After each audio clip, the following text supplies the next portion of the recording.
Sveiki. Šiandien noriu pasidalinti dar vieną nuostabią sūnaus istoriją, kuri mus lydėjo keletą metų. Turėjome iš niekur nieko prasidėdavo vėmimas. Vaikas išsekdavo, tik gulimasis režimas.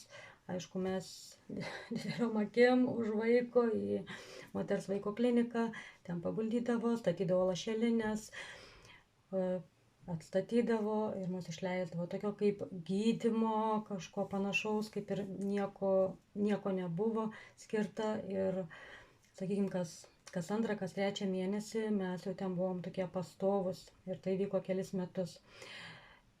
Kai jau buvom pradėję vartoti Neolife produktus ir kai šitas reiškinys vėl mums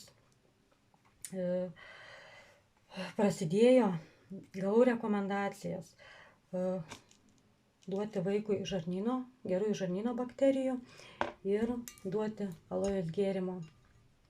Aš jų laikiausi, ko pasekoje mes tą kartą į ligoninę neišvažiavom, labai gražiai viskas susitvarkė. Ir gavau klausimą, ar čia pirmą kartą mums šitaip. Kai pasakiau, kad jau keletą metų su šita bėda gyvenam, tai parekomendavo kurį laiką šios produktus pavartoti vaikui ir laikui bėgant gal ir viskas susitvarkys. Ką noriu pasakyti, per 3,5 metų mes daugiau nei karto neturėjom vėmimo ir šitie produktai, jie visada mūsų namuose ir nelaukiam, kol atsiras problema, bet yra noras ir tą patį alojos vaikas pageria, dažnai jis mėgstamas, skanus ir prie maisto labai puikiai skranduką užveda.